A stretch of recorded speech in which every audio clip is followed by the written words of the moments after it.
Fala pessoal, vamos entrar para a nossa próxima matéria, parte de dilatação, certo?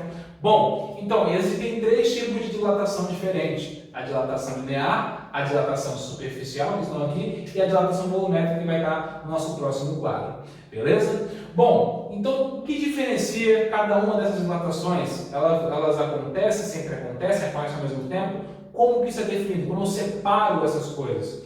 Bom, tudo depende do objeto que a gente está trabalhando, das dimensões do nosso objeto. A dilatação linear, o nome já fala, está relacionado com apenas uma das dimensões, certo? Então, como que só uma dimensão vai dilatar? Isso acontece geralmente em barras. Todas as dimensões continuam dilatando, porém uma delas vai ser predominante em relação às outras. Numa barra isso vai acontecer. Vamos supor que isso aqui seja uma barra com um grande comprimento. Pode entrar em um tirante, uma barra de corrimão, por exemplo, numa escada. Geralmente, quando tiver variação de temperatura, percebam, um dos comprimentos, uma das dimensões, que é o comprimento, ela é muito maior, ela é muito mais significativa quando comparada às outras duas dimensões, que são as dimensões da seção transversal. Então, quando eu tenho uma variação de temperatura, percebam, a dilatação está sempre relacionada com a dimensão inicial. Se eu variar a temperatura numa barra, com certeza a dilatação do comprimento é muito mais significativa quando eu comparo com a dilatação da seção transversal, beleza? Então, tudo vai depender do objeto que a gente está trabalhando. Então, dilatação linear, dilatação em barras. Como que eu defino isso? Se eu tenho um acréscimo de temperatura, o que vai acontecer? Geralmente a barra ela tende a expandir. No caso de uma barra, ela vai expandir ao longo do seu maior comprimento, que é o comprimento da barra.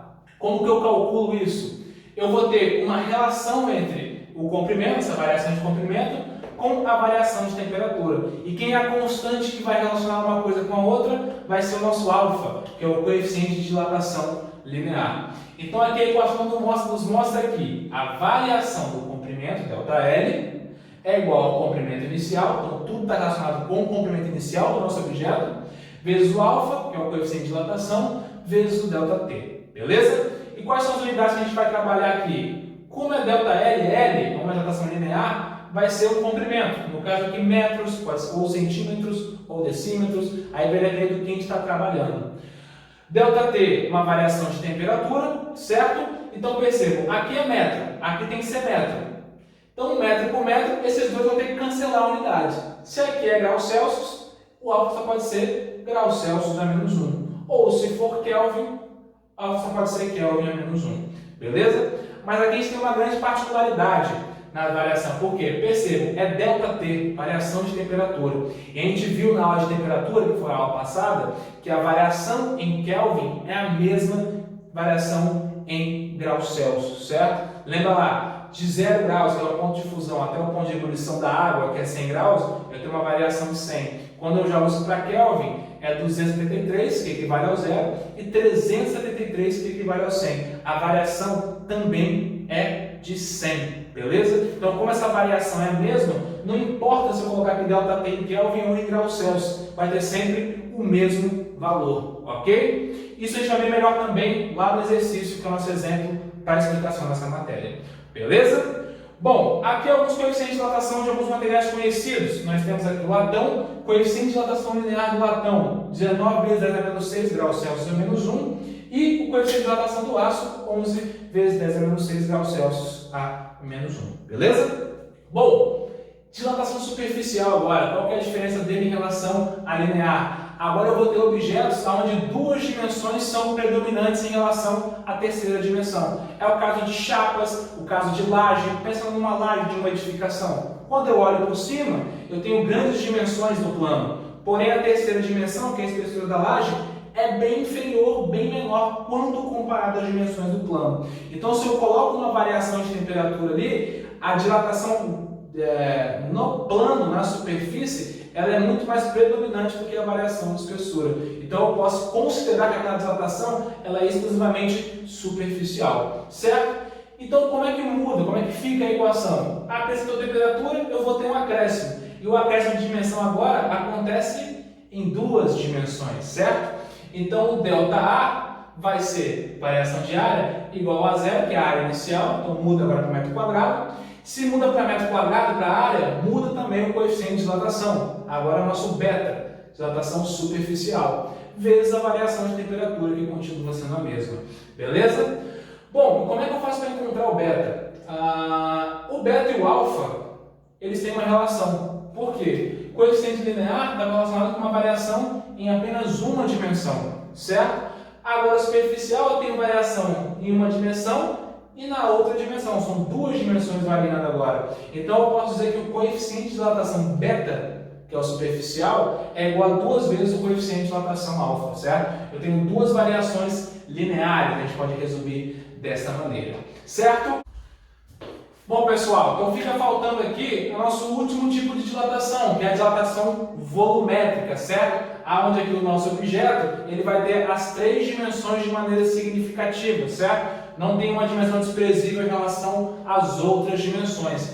Nesse caso, então, como que fica a equação? Analogamente às outras equações, a variação de volume vai ser igual ao volume inicial do nosso objeto, vezes o coeficiente de dilatação volumétrico, vezes a variação de temperatura. As unidades aqui então de volume entram aqui em metros cúbicos, variação de temperatura continua em Kelvin ou graus Celsius, os dois sempre vão equivaler, já que a variação é a mesma. E o coeficiente de dilatação volumétrico continua a mesma unidade também, só que aí eu tenho uma relação entre o coeficiente volumétrico e o linear. Nesse caso, como são as 3 dimensões variando, eu posso falar que o coeficiente de dilatação volumétrico é igual a 3 vezes o coeficiente de dilatação linear. Dentro disso, a gente entra no nosso exemplo, então, exemplo 1. Em dia quente no Nordeste, um caminhão-tanque foi carregado com 37 mil litros. Perceba onde a dilatação pode afetar em um certo trabalho em um mercado de diesel.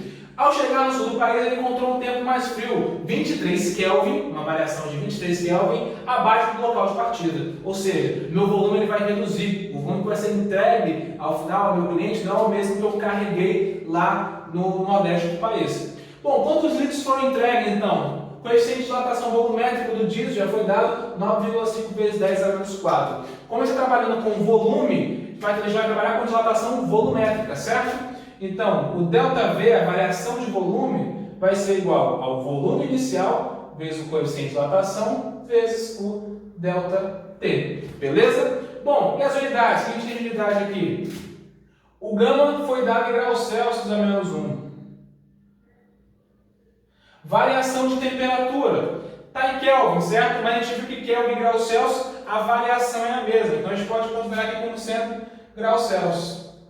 Então vai cortar graus Celsius a menos 1 graus Celsius. Se eu deixar aqui o volume inicial que foi dado em litros, meu ΔV, por consequência, vai sair em litros também. Então eu não preciso converter o volume para metro cúbico. Se eu colocar em litros, ele vai sair em litros, beleza? Bom, então substituindo, ΔV, que é a variação do volume, vai ser igual ao volume inicial, 37 mil litros, vezes o alfa, 9,5 vezes 10 a menos 4, vezes ΔT, foi uma redução, então é menos 23. A variação de volume é igual a 180 litros. Beleza? 108 litros. Corrigindo as nossas contas aqui. Bom, então, houve uma redução de 108 litros do ponto de partida, onde era o local mais quente, no ponto de chegada, que era o local mais frio, certo? Então, quanto de volume foi entregue para o cliente lá no sul do país? Vou reduzir aqui, vou apagar. Então, o volume final vai ser igual ao volume inicial menos, ou mais aqui no caso, o nosso ΔV. Colocando aqui menos 108 de variação negativa. Mais ΔV. Volume inicial 37 mil, mais ΔV negativo de 108. O volume final que está sendo entregue para o nosso cliente é de 37 mil menos 108, 36.892 litros. Beleza? Então é assim que a gente vai encontrar a variação de volume superficial ou linear. Beleza? Grande abraço, galera. Tentem fazer esse exercício que eu coloquei para vocês lá e até a nossa videoconferência. Um abraço.